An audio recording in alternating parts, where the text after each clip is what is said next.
Tapos na po tayo sa epistle ni James. At sa araw na to, sa oras na to, magpapasimula po tayo once again sa series of study sa sulat naman ni Pedro. At ang atin pong pagbubulay ay sa unang Pedro, kabanatang 1, talatang 1 hanggang 12. So, hawak po tayo ng Bible, labas natin ang ating mga Bible. Mas maganda kung sarili natin ng Bible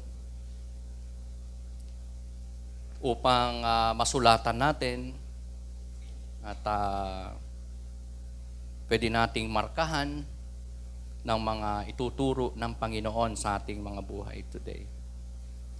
Remember, ang mga knowledge and teaching lessons na pumapasok sa ating isip ay maari pong mag-lapse, maaring mawala, tukain ng ibon o ng spirit of the devil. Kaya iba pa rin yung tayo po ay nagjo-journal, nagsusulat sa ating mga notes, even so sa Biblia. Huwag po tayong matakot na sulatan ng ating mga Bible dahil yan po ay tanda ng ating mga pagkakatuto at para ma-implant sa atin pong sarili ang mga katuruan ng ating Panginoon. Paunahan ko po ang pagbasa sa ating text for today. 1 Peter chapter 1, verse 1. Ganito po nakasulat.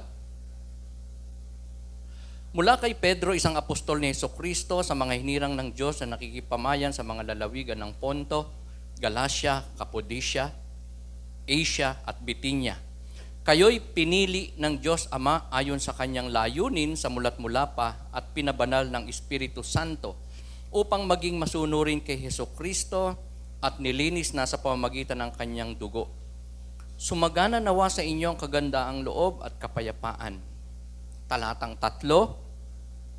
Pasalamatan natin ang Diyos at Ama ng ating Panginoong Jesucristo. Dahil sa laki ng habag niya sa atin, tayo'y binigyan niya ng isang panibagong buhay sa pamamagitan ng muling pagkabuhay ni Jesucristo. Ito ang nagbigay sa atin ng isang buhay na pag-asa na magmamana tayo ng kayamanang di masisira, walang kapintasan at di kukupas na inihanda ng Diyos sa langit para sa inyo. Sa pamamagitan ng inyong pananampalataya, iniingatan kayo ng kapangyarihan ng Diyos habang hinihintay ninyo ang kaligtasang nakahandang ihayag sa katapusan ng panahon. Ito'y dapat ninyong ikagalak kahit na maaaring magdanas muna kayo ng iba't ibang pagsubok sa loob ng maikling panahon. Ang ginto, bagamat nasisira, ay pinapadaan sa apoy upang malaman kung talagang dalisay. Gayon din naman ang inyong pananampalataya na higit na mahalaga kaysa ginto ay sinusubok upang malaman kung ito'y talagang tapat. Sa gayon, kayo'y papupurihan, dadakilain, at pararangalan sa araw na mahayag si Jesucristo. Hindi ninyo siya nakita, ngunit siya'y inibig ninyo. Hindi pa rin ninyo siya nakikita hanggang ngayon, ngunit sumasampalataya kayo sa Kanya. Dahil dito'y nag-uumapaw na sa inyong puso ang kagalakang di kayang ilarawan sa salita, sapagkat tinatanggap na ninyo ang bunga ng inyong pananampalataya, ang kaligtasan ng inyong buhay. Tungkol sa kaligtasang ito, masusing nagsiyasat at nagsuri ang mga propetang nagpahayag tungkol sa pagpapalang nakalaan sa inyo. Sinuri nila kung kailan at paano ito mangyayari. Ang panahong ito ang tinutukoy ng Espiritu ni Kristo na sa kanila ng unang ipinahayag nito ang hirap na titiisin ni Kristo at ang karangalang tatamuhin niya. Nang kanilang ipahayag ang mga katotohanan ito, ipinaunawa sa kanila ng Diyos na ang ginagawa nila ay para sa inyo at hindi para sa kanila. Ang mga katotohanan ito'y narinig ninyo ngayon sa mga nangangaral na magandang balita sa kapangyarihan ng Espiritu Santo na isinugo mula sa langit. Maging ang mga anghel sa langit ay nanabik na maunawaan ang mga katotohanan ito.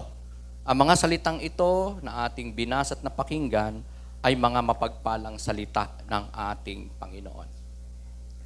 The topic that I'll be sharing with you today ay pinamagatan ko po na Unspeakable Joy, Glory of God Here and Beyond.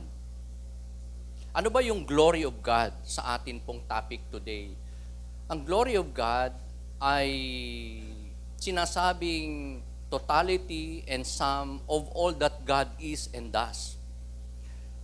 Kaluwalhatian ng Diyos, glory of God, ay nangangahulugan ng kabuuan ng lahat ng kung ano ang mga katangian ng Diyos, kung sino siya, at kung ano ang kanyang mga ginawa, even so ang kanyang mga plano at gagawin, yun ay tinatawag na glory of God, kaluwalhatian ng Diyos. Madalas nating banggitin to pagka tayo ay masaya, may pagpapala, o pinupuri, pinapasalamatan. We used to say, glory to God, or glory of God yon na sinasabi natin sa mga blessing, tagumpay natin, kalakasan. Pero sa malaliman po na definition ng glory of God, it means the sum total of all that God is and what God had done and to what God will be doing na patuloy in this present, in the future, in the life to come. So God is glorious in His wisdom and power. Our God is glorious. May glory talaga ang Panginoon. May kaluwalhatian siya. Dahil sa kanyang grabing karunungan at kapangyarihan, makikita natin ang kanyang wisdom and power sa creation. Nung lalangin niya ang lahat ng bagay, ang kalawakan, ang mundo, ang mga langit, ang lahat ng may buhay, ang tao. At nung siya ay pumili ng tao o ng bansa, ay makikita rin natin ang kanyang wisdom. Dahil hindi siya pumili ng malaking bansa, hindi siya pumili ng mga prominenteng mga tao, matatalino, mahuhusay, mayayaman, makapangyarihang bansa o tao, pero isang maliit na bansa, pangkaraniwang mga tao lang, at minority pa nga. So nakita natin ang wisdom ng Panginoon doon. At ang kanyang wisdom and power ay makikita rin natin, most of all, sa kanyang planong pagliligtas. Pagliligtas sa tao na napahiwalay sa kanya at nangangailangan ng katubusan mula sa kanilang mga pagkakasala. Ang glory ng Panginoon ay eternal. Ang kaluwalhatian ng Diyos ay hindi nagmamaliw, pangwalang hanggan. Unlike glory of man na temporal. We know a lot of people na napaka-successful, napaka-blessed, pero hindi mo na sila makikita ngayon, wala na. May mga taong noon ay talagang nasa rurok ng tagumpay at kapangyarihan, pero these days, wala na sila. Nasa baba na sila. So the glory of man, natatapos, may hangganan, temporal. Pero ang glory ng Diyos, mananatili magpakailan-kailan paman. Ito ay eternal, ito ay permanent, at ito ay hindi naglalaho, hindi nabubulok, hindi nagmamaliw, hindi nananakaw, hindi nakukurap, gaya ng glory na meron ang isang tao. And the glory of God, this is the great news and message of God to you and me. Especially today, that glory ng ating Panginoon ay nais niyang maipasa. Hindi lang sa maraming tao, kundi lalong-lalo na sa kanyang mga anak, sa mga sa kanya ay nananampalataya, sa kanya ay sumusunod at naglilingkod. So today, let me raise to you an interrogative na sasagutin ng atin pong passage. What are the encouragement of Apostle Peter? Okay, paki-correct na lang. Apostle Peter to the believers about the glory of God. Okay, nawala Sister May. So, ano ba yung mga encouragement ni Peter, ni Apostle Peter to the believers about the glory of God? Ang una is that Christians o believers ay created for glory. Pakibasa nga po natin. Ready? 1, 2, and 3. You and me, people of God, believers, elected ones ng Panginoon, chosen ones ng Panginoon, are created for glory. ipinanganak para sa kaluwalhatian. Dahil doon sa verse 2 ng ating passage, 1 Peter chapter 1, sinabi doon that God's people, you, Peter said to them, to the believers during his time, that they were chosen by the Father. Di ba sa John 3:16, kita na agad natin yan. For God so loved the world, the Father loves the people, the chosen ones, the elected ones. Synonym po ang chosen ng election. Ng election ang chosen. At ang pagpili ng Diyos sa tao na kanyang ililigtas ay nakabase sa kanyang habag at biyaya, pag-ibig. Hindi pinili ng Diyos ang tao, hindi kanya pinili at ako dahil sa tayo ay mayroong ginawa para pansinin niya, para tawagin ka, para piliin ka, para iligtas ka. Because pinili tayo ng Diyos according to Ephesians 1:4 before the foundation of the world. Bago pala lang yan sa libutan, Paul said in Ephesians 1:4, I chose you, God said, before the foundation of the world. So, the election, God's choosing of the people of God, of you and me, ay walang basis na kabutihang nagawa ng tao, mo, ko, at hindi rin nakabase ang pagpili ng Diyos sa paniniwala ng iba about foreknowledge, na di umano kaya pinili ng Diyos ang tao kasi nakita niya that in the future, mananampalataya ang tao, mananampalataya ka, that is why pinili ka o niligtas ka ng Panginoon. So kung totoo yun, yung foreknowledge ng Diyos na nakita kanyang mananampalataya ka kasi isang araw, kaya kanya pinili, then mawawala sa kamay ng Panginoon ang salvation. Mawawala sa kamay ng Diyos ang pagliligtas dahil lumalabas, kaya ka naligtas, it's because you choose God. It's because you accepted God. It's because you place your faith in God. It's because of your good works na ginawa, kaya ka naging anak ng Diyos at naliligtas. Pero ang election ay based sa grace ng Panginoon. Ito ay walang kondisyon. Ito ay kusang loob niyang binibigay at bunga ng kanyang pag-ibig. Kaya siya pumili, nag-elect at nagligtas. Kaya nga, ang mga anak ng Diyos ay nakaranas ng born-again experience. Noong unang kapanganakan natin, physical na kapanganakan, wala tayong talaga doon. Wala tayong glory. We are not born for glory. Dahil man is like a grass, man is like a flower na sumisibol ngayon, maganda, mabunga, talagang kaakit-akit ang kagandahan, pero maya-maya lang, nalalanta, namamatay. Ganun ang tao, fading, pansamantala, and most of all, may kahinaan, may limitasyon. Most of all, hindi karapat-dapat dahil makasalanan ang tao by nature. Ito yung naipasa ni Eva at Adan sa saling lahi sa lahat ng tao, sinful, inheritable nature na dala-dala kahit ng isang bata na nasa sinapupunan pa lang, siya ay meron ng likas na pagkamakasalanan. And man's glory ay temporal at siya ay hindi ipinanganak for glory, maliban na lang kung ang tao makaranas ng kapanganakang muli, born-again experience, personal na pagkakakilala kay Lord, relasyon sa Diyos. Doon lang siya magkakaroon ng glory. Doon natin makikita ng tao na nakakilala, pinili ng Diyos, elected by God, is created for glory. Sabi mo katabi mo, created for glory ka. Yun ay, kung tayo po nakakilala na sa ating Panginoon, if we are chosen, and kasama doon sa mga elected by God before the foundation of the world. So, ang mga mananampalataya ay merong blessed hope o living hope na tinatawag. Yun yung mana natin mula sa Diyos. Pamana ng Diyos sa lahat ng sa Kanya ay sumasampalataya. ang living hope na yan, ang blessed hope na yan, ang inheritance na yan, ang pamana na yan, ay walang iba kundi salvation.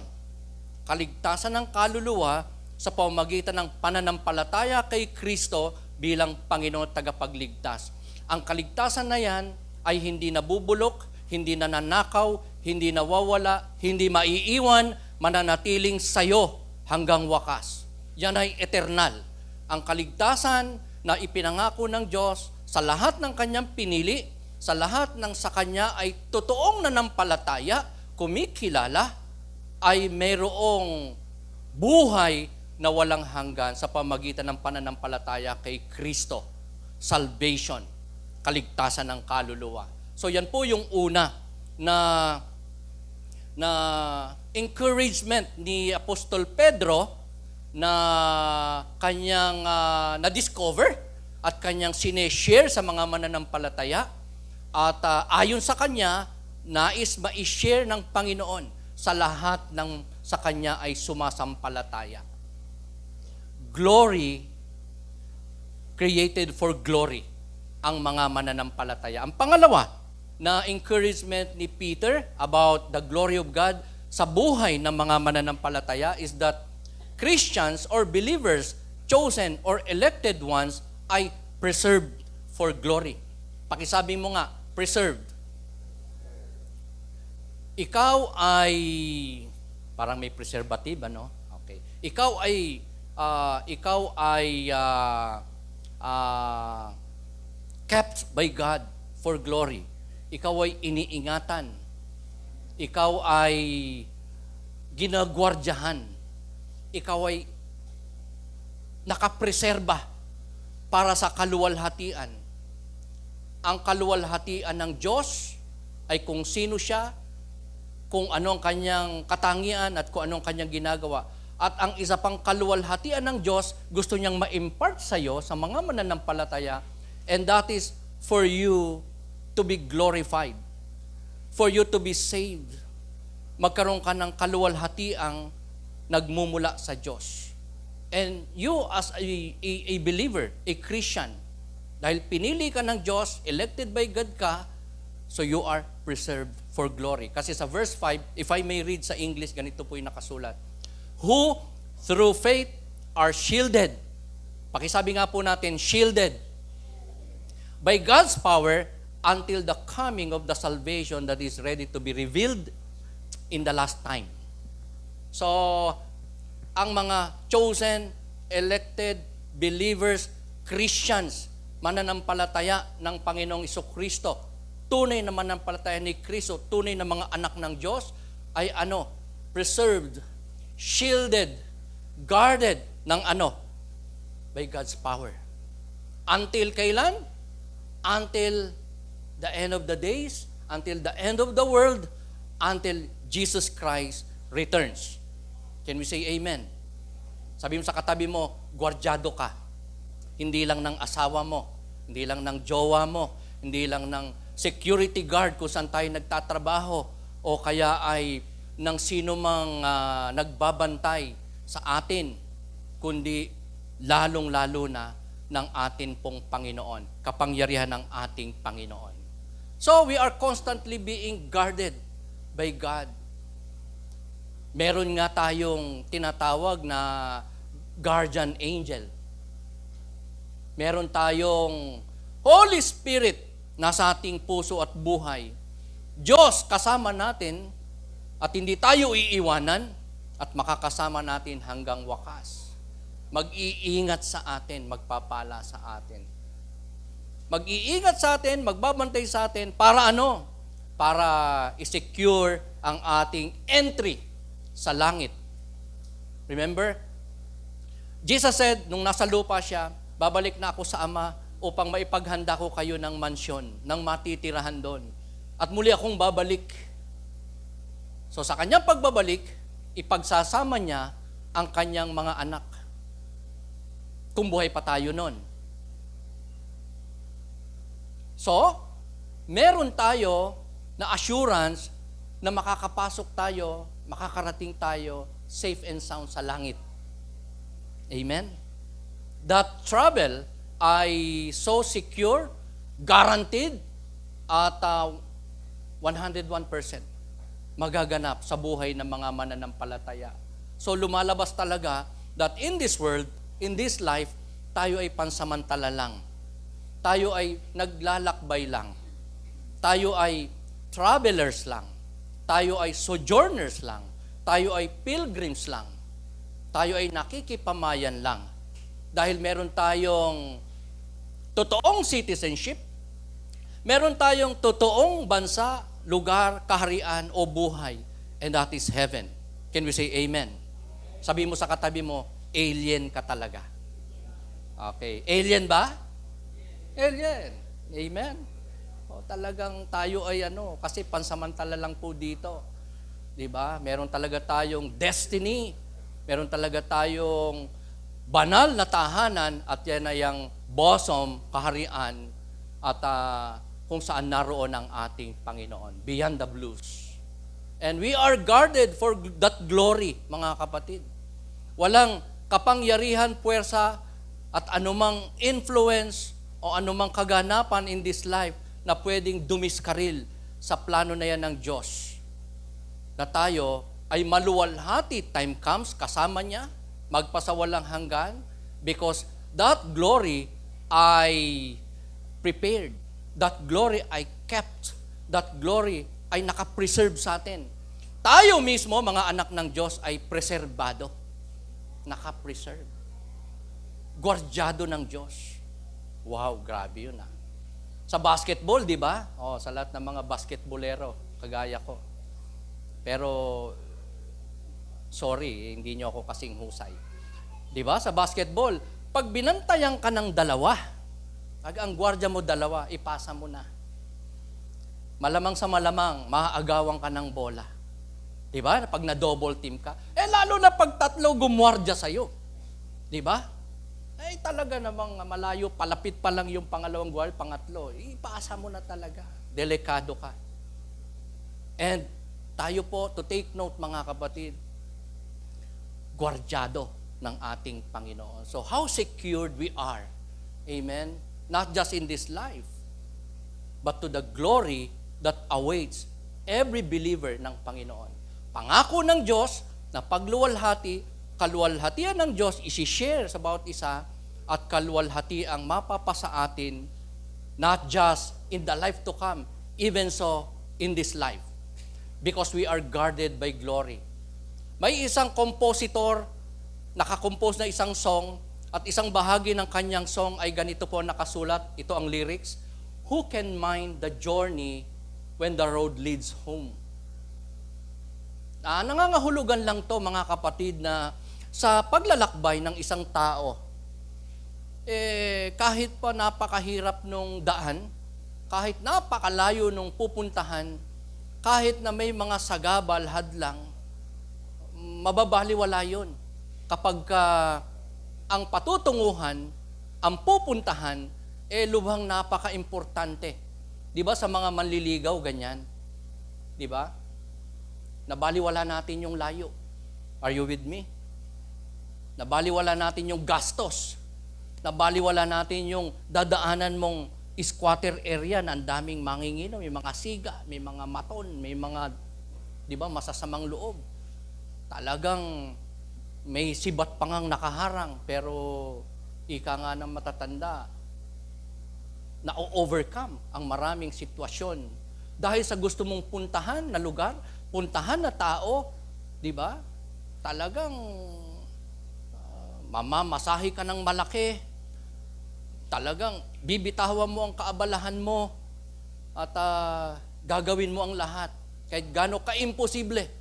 Dahil alam mo, maganda, gusto mo makarating sa pupuntahan mo, mamit mo yung taong gusto mong mamit, at safely makarating ka doon.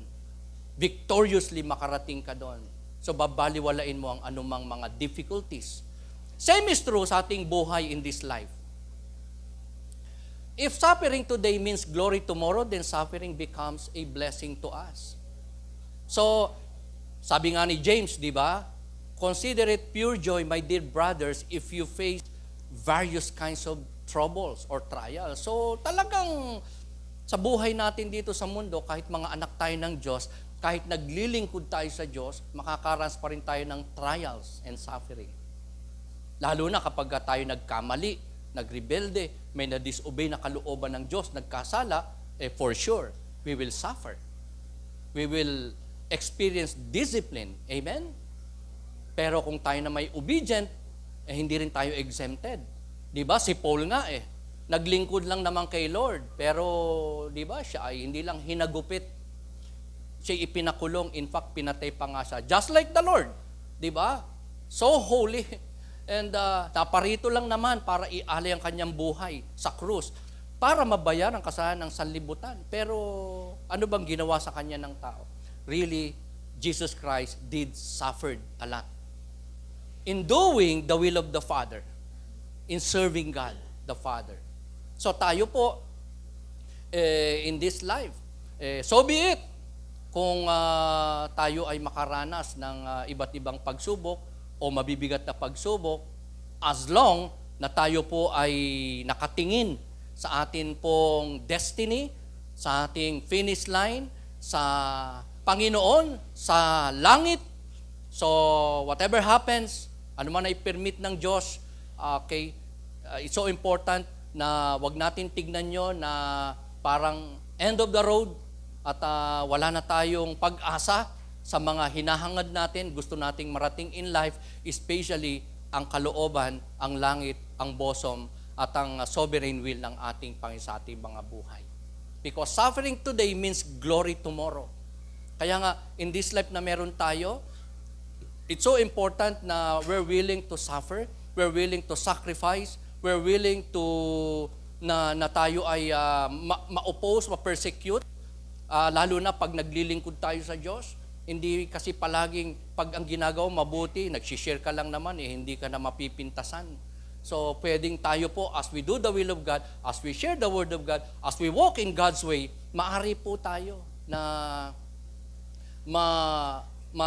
mapintasan, siraan, hatulan, gawan ng masama. Pwede po tayong salungatin, pwede tayong baliwalain, pwede po tayo as we walk in God's way, tayo po ay menosen, may isang tabi, hindi mabigyan ng ating karapatan, may mapagkaitan ng karapatan, tayo po ay parang hindi nakilalanin ng iba. Man din, kahit pa ng mga tao pong malapit sa atin, ng mga taong natulungan natin, nagawa natin ng mabuti, na ministeryohan natin, somehow, maari po na tayo ay mag-suffer. Not just when we disobey and rebel against God, but even if tayo po ay sumusunod sa kalooban ng ating Panginoon. Pero, those sufferings ay walang halaga. Because in fact, ang mga pagsubok na yan, trials na yan, troubles na yan, na pine-permit talaga ng Diyos, pagpapalang maituturing sa buhay nating mga mananampalataya. If I may continue that revelation ni James in chapter 1, James chapter 1, verse 2, sabi niya doon, "Consider it pure joy, my dear brothers, if you face various kinds of troubles or trials, because you know that the testing of your faith, what? Develops perseverance."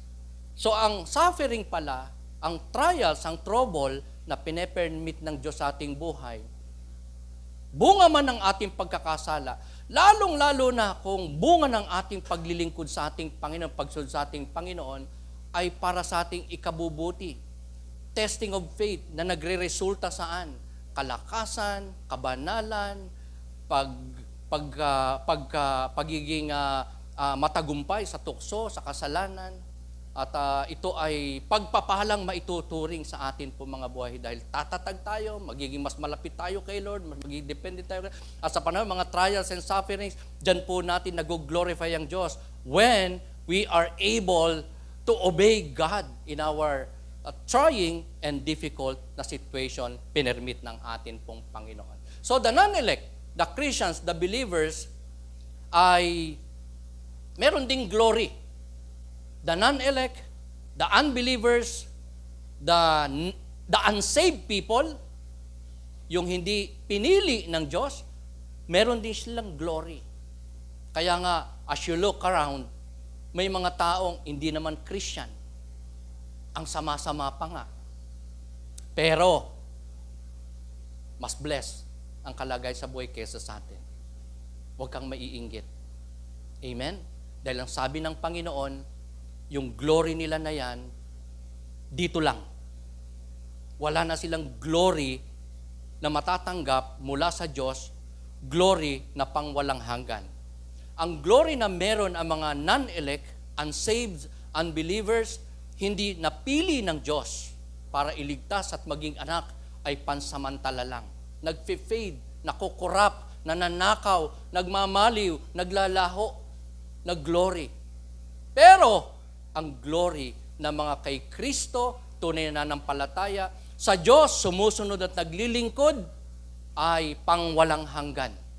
Eternal na glory ang meron sa mga tunay na nananampalataya sa Panginoon. Sa mga pinili, sa mga elect, sa mga tinubos ng Panginoon, sa mga tunay na nananampalataya kay Kristo, sila ay susundan ng pagpapala ng Diyos. Sila ay mayroong eternal glory, glorious glory, mananatili sa kanila magpakailan-kailan paman. Ang mga unbeliever, non-elect, unsaved, ay merong eternal suffering away from the Lord forever and ever. In hell, wala silang ka-glory-glory doon kahit kaunti. Ang glory nila meron nung sila'y nasa mundo, pero yun ay pansamantala, iiwanan, nawawala, nabubulok. And there will be no more any glory, lalo na glory of God, na meron sila, time comes. Kaya, di bali na tayo po ay may suffering, di bali na meron tayong mga pinagdadaan ng mga pagsubok, di bali nang maraming wala sa atin, may kahungkagan, may kahirapan, may mga problema, pagsubok, pero kung yan naman ay pagpapala sa ating spiritual life, kung yan naman ay nasa control ng Panginoon, at nangako naman ang Diyos natin na hindi niya tayo pababayaan, na wala naman siya ipapahintulot na pagsubok, problema, trials, trouble, testing na hindi natin kakayanin. So, we must believe na makakarating tayo sa ating patutunguhan, and that is the bosom of God, because we are being preserved. We are preserved by God for glory. Ang pangatlo na discovery ni Apostle Peter, ito yung kanyang encouragement sa mga mananampalataya in his time, even to you and me, is that Christians or believers are readied for glory. Pakisabi nga po natin, readied. Hindi po readied ha, ang basa dyan ha. Hindi po readied. Okay. Readied. Inihanda. Tayo ay prepared for glory. Inihahanda o inihanda na nga ng ating Panginoon. Para saan? Para sa kaluwalhatian. If I may read again, in English naman, ang verse 6 to 7, about this very vital major point, that Christians, believers such as you and me, are readied for glory. Kasi sabi doon, in all this, you greatly rejoice, though now, for a little while, you may have had to suffer grief in all kinds of trials. These have come so that the proven genuineness of your faith, of greater worth than gold, which perishes, even though refined by fire, may result in praise, glory, and honor when Jesus Christ is revealed. So, ibig sabihin, lahat ng plano ng Diyos, decrees ng Diyos, lahat ng kanyang panukala, lahat ng kanyang gustong gawin, ginagawa at gagawin pa in this present life, in the future, ay masasabi natin, according to Peter, na preparasyon ng Diyos para sa nais niyang maipagkalob sa atin, marating natin, mapasok natin na kaharian niya, matamasa natin with Him, magpasawalang hanggan na mga pagpapala o kaluwalhatian. So ang Diyos po natin, mga kapatid, ay patuloy pong gumagawa sa ating mga buhay. Patuloy po niya tayong hindi lang nilililok, kundi dineklara na nga niya na tayo ay ready na tayo ay inihahanda niya. Patuloy niyang inihahanda para sa kaluwalhatian. So sa langit, as I've said a while ago, mga kapatid, naroon ang Panginoon at sabi niya, naghahanda siya ng ating matitirahan, ng ating matatahanan, time comes. At yun ay ipe-perform ng Panginoon. Unti-unti, in our life, in this world, ay ginagawa na po, tinatrabaho po ng Panginoon niya sa ating mga buhay. Sa mga gusto niyang maibigay sa atin, not just in this life, especially in that place called heaven, inihahanda na po ng Panginoon. Nakahanda na po. At tayo nakahanda na rin po doon. We could claim by faith na talagang makakapasok tayo sa kanyang kaharian, mararanasan natin ang kanyang kaluwalhatian, at makakasama natin ang Diyos ayon sa kanyang pangako, magpasawalang hanggang. Kaya nga, sa buhay natin at in this world, mga kapatid, tayo ay sana maging isang parang mabuti pong mag-aaral o estudyante. Dahil tayo ay subject palagi, from time to time, sa pagtuturo ng ating Panginoon. At ang kanyang ginagamit kadalasan na textbook o tools o instrumento para maturuan tayo is trials. Sabihin sa katabi mo, welcome mo ang trial sa buhay mo. Kasi dyan niya po tayo kadalasan natuturuan. Nabibigyan ng wisdom, hindi lang opportunity to obey Him, to serve Him.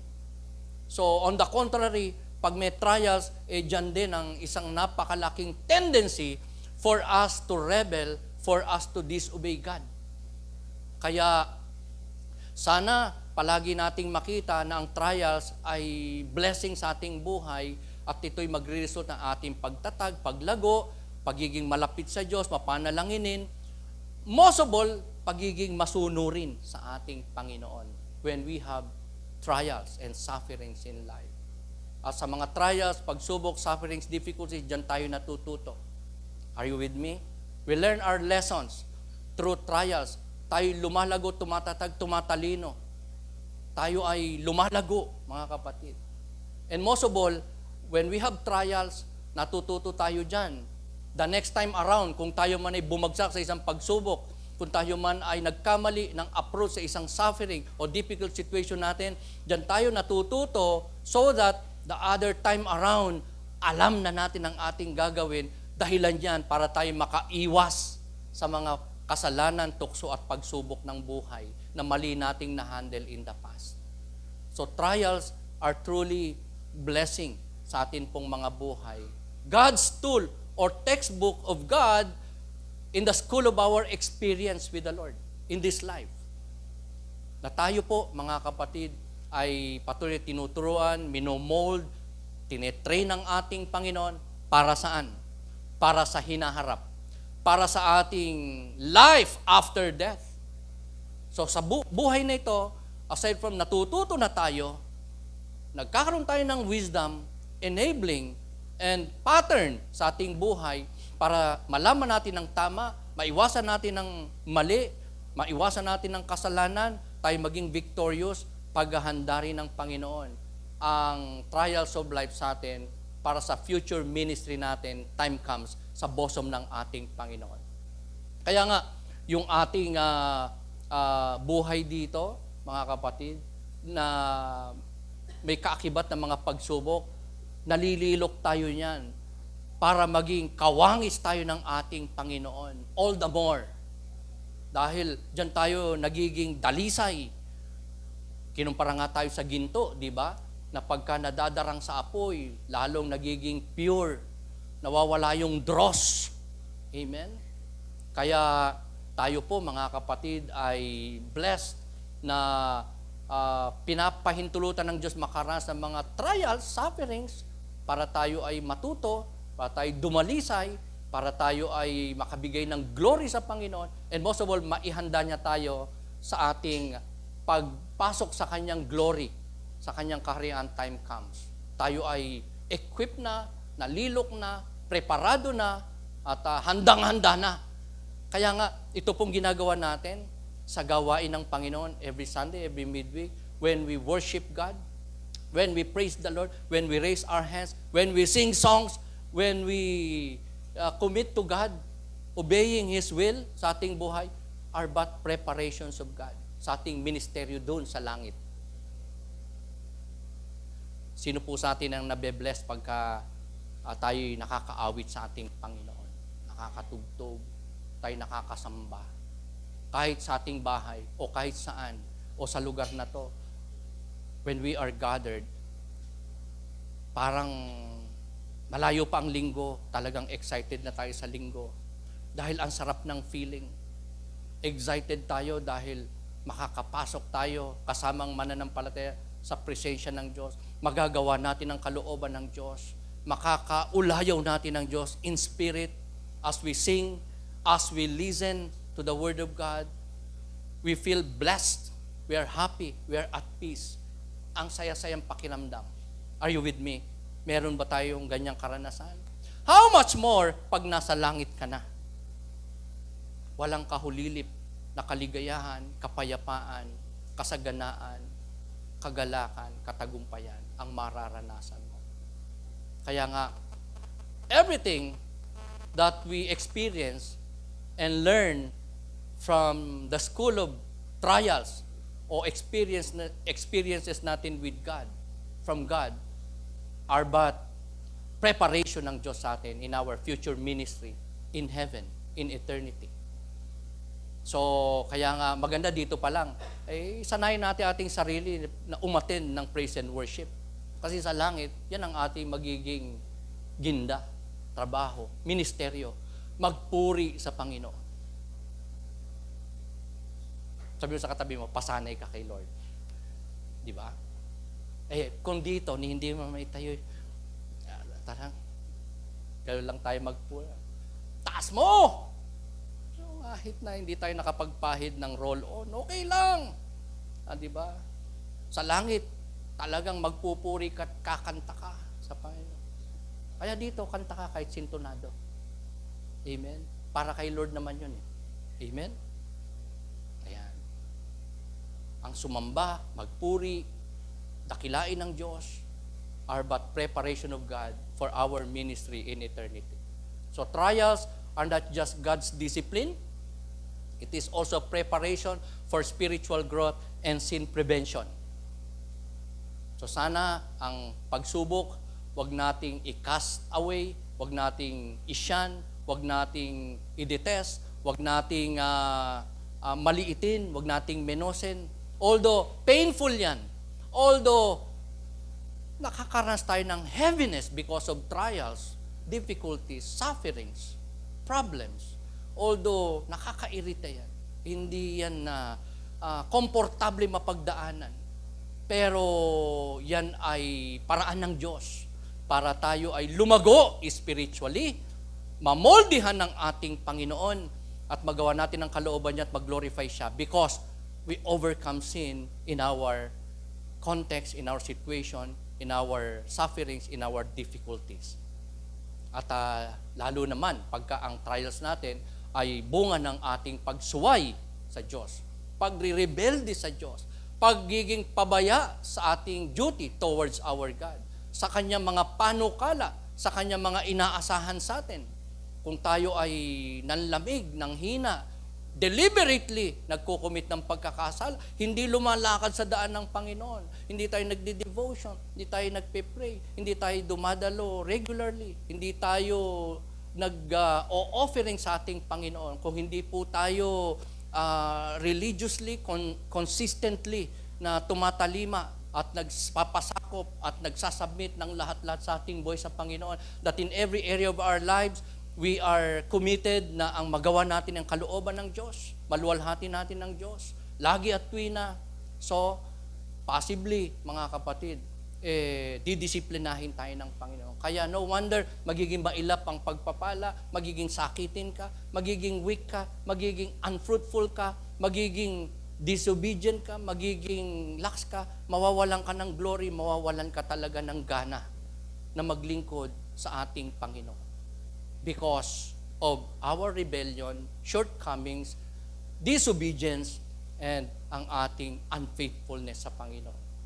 Kaya ang trials, bagamat bunga ng disiplina ng Panginoon, consequence ng ating pero ang trials din naman, on the other hand, ay blessing nga because it's a preparation of God for our spiritual growth and most of all, para ma-overcome natin ang kasalanan sa ating mga buhay. So sa ating buhay na to, mga kapatid, para tayong cake o cookies. Pakisabi sa katabi mo, para kang binebake na cookies. Diba? Na nasa isang oven. Na na Diyos ang nagko-control nung init. Diba? Nung thermostat. At nakatingin pa ang Diyos sa orasan. Diba? Ganyan tayo pag nagluto. Diba? Kailangan masunod mo yung kung ilang minuto. Pag hindi, kalalabasan ang binebake mo? Kung hindi tostado, hilaw. Alam nyo, na-realize ko kanina umaga nung binubulay ko yung bahagi na yan. Na sa ating buhay, pag may trials tayo, kontrolado ng Diyos ang buhay na pati yung trials. Na siya nakahawak sa, kumbaga sa parang oven o microwave. Nakatingin siya sa timer na siya ang pipindot niyan kapag kailangan ng patayin. Bakit? Kasi nga, baka masunog. Kaya nga, ang Diyos nagbibigay ng pagsubok sa buhay ng mga Kristiyano ayon lang sa kaya nating i-bear. That the Lord will never allow trials, troubles na hindi natin kakayanin. Sino sa atin natatakot na magkaroon trials? Halimbawa, walang trabaho, maghirap, hindi makapag-anak, ano ba mga pwede nating katakutan? Magkasakit. Siguro, ang pinakamatindi ng takot natin, huwag sana mangyari sa'yo, parang binubura agad natin sa ating isip, yung mawalan ng mahal sa buhay. Baka, yun na. Pero a lot more, pwede nating maisip at katakutan. Pwede tayong matakot. Talagang hindi naman talaga komportable na makaranas ng mga pagsubok, mga sufferings, mga trials, kahirapan, kabiguan. Pero we must not forget, God is in control. Sa mga pagsubok, meron tayo ngayon, pagsubok na pwede nating maranasan sa kapahintulutan ng Diyos because He is in control. At hindi niya papahintulutan magkaroon tayong pagsubok na hindi natin kaya. Yun lang kaya natin. Because He is in control with the clock and thermostat. Naalala ko lang nung binubulay ko to, naalala ko lang ang tao. Sabi ko, Lord, ano ba talagang kulay ng tao nung nilikha mo? Puti ba o itim? So, tahimik po ang Bible sa kung anong kulay ni Adan. Wala pong sinabi kung siya ay maputi o maitim. Pero sangka, bakit may maputi? Bakit may maitim? Di ba? Ang sabi ni Sir Google, it's because of the ng sun sa mga lugar sa mundo, kaya may maputi, kaya may maitim. Depende sa yung tindi ng sikat ng araw o kawalan ng init, kaya may maputi at may maitim. Kung tatanungin nyo kung si Adan ba'y maitim o maputi, tahimik pang Bible, kaya mahirap magsabi. So, ang explanation ng mga scientists, ng mga learned, is that because of the sun exposure.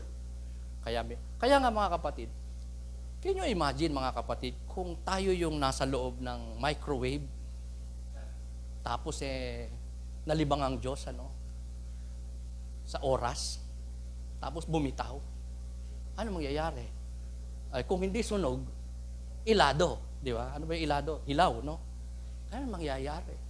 Kaya napakapal natin mga Pilipino when it comes sa kulay talaga. Di ba? May mapuputi, may sobrang itim. Pero mga Pinoy, kayo manggi. Balanse, Di tayo maputi, di tayo maitim. Kaya gustong-gusto ng maraming dayuhan yung ating kulay. Di ba, Brother Harry? Tan na tan. Amen? Ayan. It's because trials are controlled by God. He controls the clock and thermostat. So pag may trial tayo, at napagtatagumpayan nato, ang na-implement natin, gagawa natin kalooban ng Diyos, kumbaga sa exam o quiz sa school, pasado. O, punta ka na sa level 2. First year college ka na. Second year college ka na. Di ba? Accelerated ka na. Pero when we fail the test, di ba? Pag naging malikot tayo, kasi pinupungusan tayo ni Lord, no? Di ba? Ginugupitan niya tayo ng sungay, pinuputol lang dila, pero ang likot natin. Di ba? Ganun yung nagpapagupit. Pag malikot, ano mangyayari? Kurba-kurba yan. Hindi titigilan ng barbero yan hanggang sa maayos. Same is true with God. Na kapag may trials tayo, mga kapatid, at hindi natin napagtagumpayan na ipasa, na address accordingly sa kalooban ng Diyos, God will reset the clock. Kaya nga, meron tayong pagsubok na recurring. Paulit-ulit na lang na pagsubok. Kasi somehow, hindi natin na ipapasa yung pagsubok. Kaya nire-reset ni Lord. Hilaw pa rin. Di ba? Pagsubok pa rin. Disiplina pa rin. Parusa pa rin. Konsekwensya pa rin. Hanggang sa tayo ay maluto, maging obedient, maging submissive, maging dependent, at maging trusting sa ating Panginoon. That's the time na gagraduate ka sa pagsubok na yan, kahinaan na yan.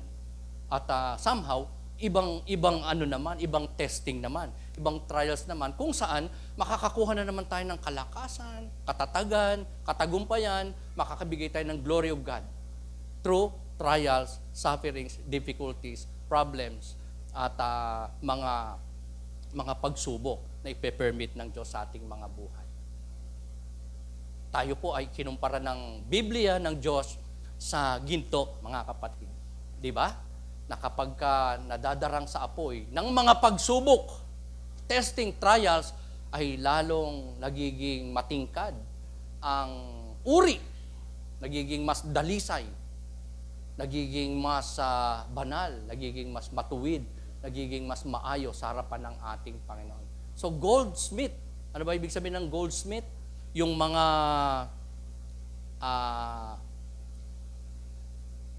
hindi naman alahero yung mga platero. Ibig sabihin ng mga gumagawa ng alahas, nagtutunaw ng ginto, alahas, gumagawa, goldsmith. In Tagalog, platero. Sino pong taga-platero dito? Kasi sabi niya may platero, di ba? Marami bang gumagawa alahas? Alam ko, sapatos. Di ba? Parang, sombrero. Nung araw, sa platero, sapatos din, marami din yan. Ngayon, sombrero na, no? Pero alahas, parang hindi ko narinig. Parang, bakit ba platero? Tinawag na platero. Hindi naman goldsmith yun, kundi shoemaker. Di ba? O sombrero, hat maker, no? Pero wag nyo na ako isumbong sa kapitan nyo, ha? Naisip ko lang naman, bakit platero? Di ba? Gaya ng kabilang baybay, itong lugar natin. Ba't kabilang baybay? Dapat to, unahang baybay. Ba't kabilang baybay? Sa Bukana naman, di ba? Bukana. Parang yung platero rin siguro, no? Sabi niyan, platero, sapatos, hindi naman mga alahas.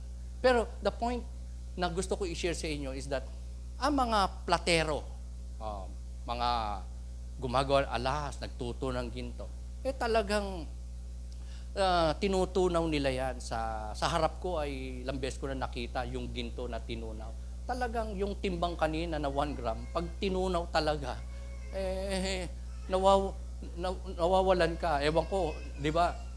Dahil nga may dumi, may mga latak yan, may impurities, kaya bumababa yung timbang. But, ang maganda, sa furnace of fire, sa isang ginto, nalilinis at napupurify. Mas nagiging dalisay. And so with you and me. People of God, na kapag ka nadadarang sa apoy ng pagsubok, ay lalong nagiging dalisay, tumatatag, nagiging pure. Napapatunayan kung tunay na mananampalataya, kung tunay na ginto. Di po ba?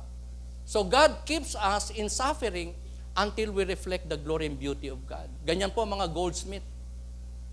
In the East, mga kapatid, ang mga goldsmith, hindi nila titigilan na idarang sa apoy ang ginto hanggang sa makita na nila yung mukha nila doon. Hanggang sa parang salamin na yung ginto na tunaw, na likido, pag kitang-kita na niya yung mukha niya doon, ayun, okay na yon. So pure na yon. 100% na yon, na purong ginto. So just like the Lord, hindi tayo titigilan ng Diyos, amen, na padalhan ng trials, ng pagsubok, na magiging furnace ng purification ng Diyos sa ating mga buhay para makita ng Diyos ang kanyang mukha sa ating mga buhay. Amen? Makita ng Diyos ang kanyang sarili, ang kanyang kaluwalhatian sa ating mga buhay bilang kanyang mga pinili at iniligtas.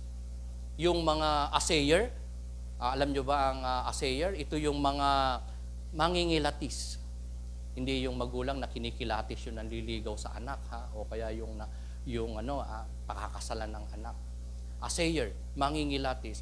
Appraiser, o kaya ay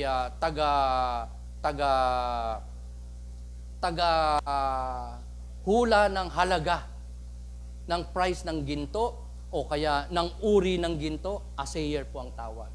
Kasi taga may kawayan po kami. Kaya ang patungkol sa alahas, platero, goldsmith, assayer, alam na alam po. Ang assayer, kilalang-kilala ako dyan. Dahil palagi po ako sa pawn shop, nagsasanla ng wedding ring, nagsasanla ng kwintas, lahat ng aming mga nagsasanla para may pan-tuition. Those times na nagpapaaral at nagigipit. Kaya alam na alam po ang assayer. So the assayer tests the gold. Tinitignan niyan. Kaya nilang alamin kung ano ang tunay at ang peke.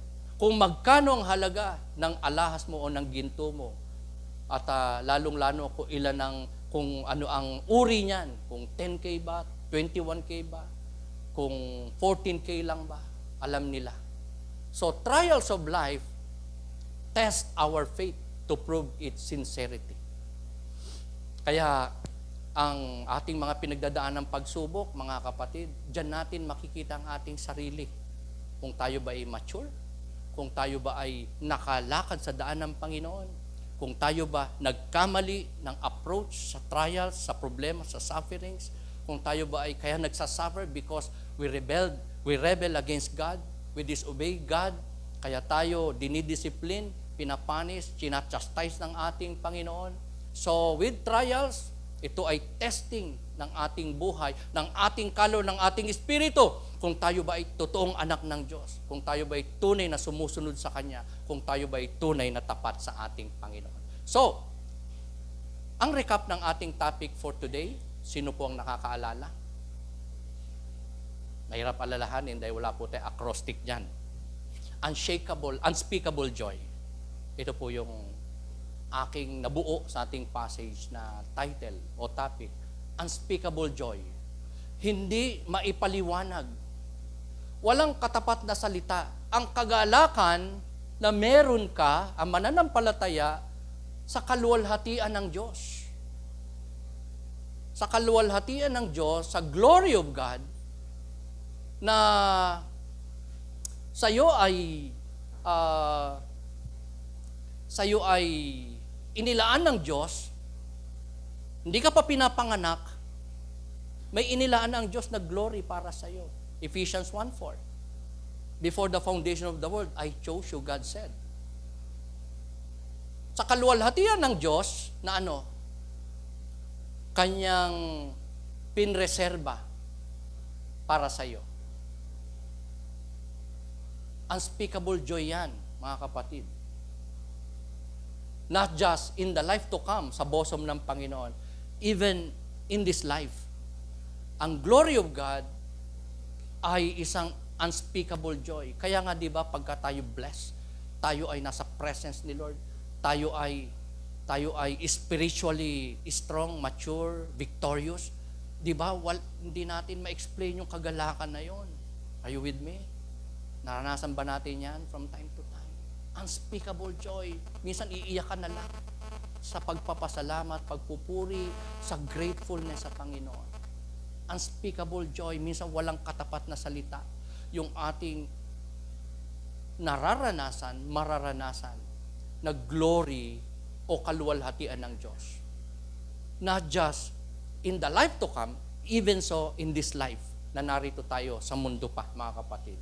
So, share ko muna sa inyo, bago ko tuluyan yung punto na yon, share ko sa inyo ang ating acrostic point. Sino po nakakaalala? CPR. Ano ibig sabihin CPR? Okay. Cardiopulmonary resuscitation. Okay. Pero ito po ang ibig sabihin based sa ating outline, sa ating passage. That Christians or believers, elect, chosen ones, believers of the Lord Jesus Christ are created for glory, preserved for glory, and readied for glory. Okay. Ito po ang kaitsurahan ng CPR. Diba? Saktong-sakto. CPR. Cardiopulmonary resuscitation, CPR. Pero hindi naman po talaga yon. Gusto ko lang pong kunin yung mga katotohanan about this thing. CPR. Ayan po, ang kaitsurahan ng nagsi-CPR. Diba? Pinapump yung chest, yung heart, para dumalo yung dugo. At tapos may nagbubuga ng oxygen sa lips, resuscitation, para magkaroon ng hangin sa lungs, sa heart. Question. Sino po ba tayo sa mga yan? Kung papipiliin tayo, kung mananalamin tayo, are we that one na nagpapump? Are we that one na nagbibigay ng oxygen? O are we that one na nakahiga at kailangang ma-revive? Nangangailangan ng lakas. Tinutulungan. Parang agaw buhay, 50-50. Parang nanlalamig na. Parang wala nang buhay. Kaya napaka-importante po ng pinag-usapan natin ngayon. Glory of God. Kaluwalhatian ng Diyos na pwede rin nating maranasan in this life, hindi lang in the life beyond, kundi here and now. Paano natin maranasan ang kaluwalhatian ng Diyos in this life? Though assured na tayo for the glory of God, time comes. Ito ang 4 directions for enjoying the glory now. Kinuha ko po ito sa verse 8 to 12. Una, direction. So we may experience the glory of God in this life. So we may enjoy it, the glory of God in this life. We must love Christ. Mahalin natin ang ating Panginoon. Minsan hindi mo yan feel, yung exotic feelings na mahal mo ang Diyos. Kasi minsan nga, ang feeling mo dry ka eh. Hindi ka naman nagre-rebelde, hindi ka naman nag-yield ka naman, nagsasubmit ka naman. Lalo na kapag may disobedience ka, may habitual sin ka. Talagang remote yung feeling na yan na mahal mo ang Panginoon. Pero sabi nga ng Biblia, mga kapatid, love the Lord your God with all your heart, with all your mind, with all your soul, with all your strength. It is an act of the will. To love someone ay hindi pwedeng iutos. You cannot command someone to love. Kasi ang pag-ibig ay act of the will. Sasadyain mo, gagawin mo, pipiliin mo umibig. Because somehow, yung feeling ng pagmamahal, somehow, wala yan. O nawawala yan. O, mga asawa, magsabi amen. Di ba? Alam mo yan, parang hindi ko na-love ang asawa ko. Pero, you choose to love him or her continually. Amen? Gagawin mo yung pagmamahal, pagmamalasay, pag-aalala, paglilingkod. It is an act of the will. So the number 1 direction ni Peter sa ating passage for us, not just to believe that we are created for the glory of God, that we are preserved for the glory of God, that we are ready for the glory of God, and most of all, for us to be able to enjoy the glory of God. Here and now is to love Christ. Number 2, trust the Lord. Magtiwala, manampalataya sa Panginoon Kristo. Para maligtas ang kaluluwa, pananampalataya kay Kristo, importante. And kung tayo ay believer na ng Panginoon, ang pagtitiwala sa Kanya in the midst of trials, napaka-importante. We must remember, si Lord ang in control sa ating buhay. Hawak niya ang clock, hawak niya ang thermostat. So, if we obey Him, talagang hindi tayo matutusta at hindi tayo mahihilaw o magiging immature, unfruitful, unproductive. Pero kung tayo magtitiwala sa ating Panginoon, susunod sa ating Panginoon, dedepende sa ating Panginoon, we will be blessed. The last but not the least, pakimove, Sister May. LTD, hindi po limited kundi delight in Christ. Magalak tayo sa ating Panginoon. Lahat ng masaya sa Panginoon, magsabi ng Amen. Okay. May mga Kristiyano, somehow, sometime, hindi na po masaya sa Panginoon. Ang kagalakan, ang enjoyment, nasa iba na. Nasa tao na, nasa pleasure na, nasa material na, nasa financial na, nasa promotion na, nasa barkada, nasa gadget. Pwedeng ang kagalakan ng Kristiyano ay hindi na sa Panginoon. Pero iba ka. Ibang-iba ang isang Kristiyano mananampalataya, chosen, redeemed by God, believers of the Lord, totoong anak ng Diyos, ng kagalakan, pangunahin sa anuman at kanino man saan man ay kay Kristo. Tayo ba masaya? Ang kagalakan natin, ang delight natin ay ang Panginoon. First and foremost.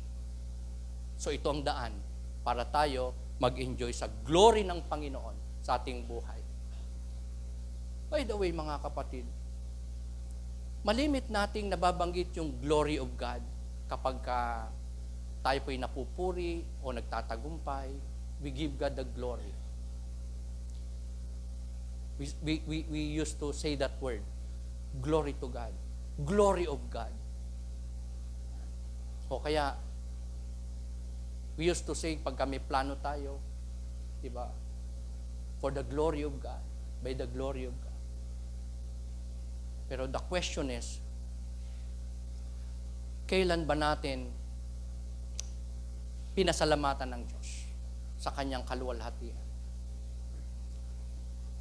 Kailan natin sinabing, Lord, thank you for your glory. Because we oftentimes tell ourselves, tell other people, even God, glory to you, God. Glory of God. We want glory of God. Yan po yung malimit nating sinasabi. Pero seldom, so limited na nasasabi natin, Lord, thank you for your glory. Salamat sa iyong kaluwalhatian. Salamat sa iyong kaluwalhatian, meron ka. Salamat sa kaluwalhatian, meron ka. Senior mo sa akin. Amen. So sabi nga ni Charles Spurgeon, little faith will take your soul to heaven, but great faith will bring heaven to your soul. Di ba sabi ng Bible, ang pananampalatayang kahit kasinlit lang ng mustasa, buto ng mustasa, sapat para makapagpalipat ng bundok sa dagat, sapat para makagawa ka ng mga dakilang bagay, sapat para maging karapat-dapat ka, sapat para ang kaluluwa mo makapasok sa langit. Little faith. Genuine faith. Saving faith. But, sabi ni Charles Spurgeon, but great faith will bring heaven to your soul. How much more na ang faith mo talagang nakukultivate, lumalago, matatag, matibay, pleasing sa Panginoon, pananampalatayang nakapagliligtas, pananampalatayang bumabago ng puso, pananampalatayang nagbibigay sa iyo ng lakas para i-overcome ang mga pagsubok, disiplina, parusa, at pagsubok ng Panginoon sa iyong buhay. We need faith, especially in times of troubles and trial, because it will take our soul to heaven, but greater faith in the Lord will bring heaven to our lives. Can we say amen? Tayo po tayo. tayo po ay magpasalamat sa ating Panginoon. Let's sing a song for the Lord na maging expression ng atin pong pananampalataya, ng ating blessedness, ng ating glory, in-impart ng Diyos sa atin. Glory of God, all that God is and all that God has and does, past, present, and future sa ating buhay, at in-impart sa atin ng ating Panginoon. CPR. We are created for glory. We are preserved for glory. We are readied for glory. And we can enjoy that glory here and now, not just in beyond. Let us thank God. Let us praise God. Let us come humbly before God. Let us commit once again to our life so that we will be blessed even if God permits trials and troubles and problems to come along our life. It's for His glory. It's for our spiritual growth, and the Lord will be glorified. Maluluwalhati ang Diyos, sa kaluluwalhati ang Kanyang ibinibigay sa atin.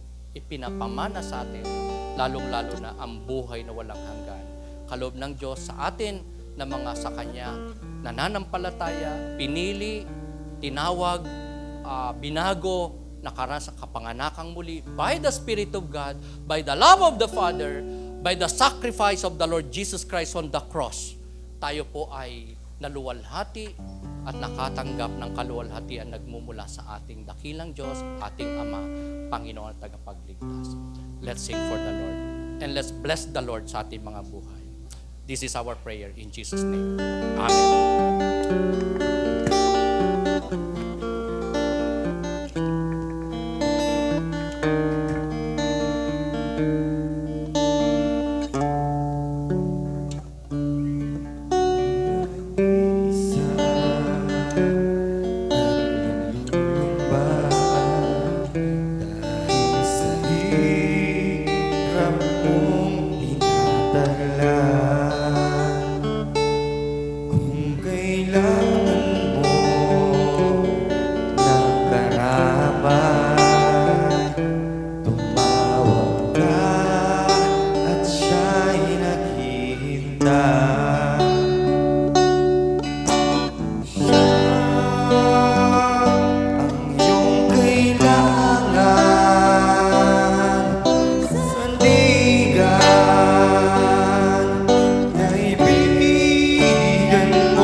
Sa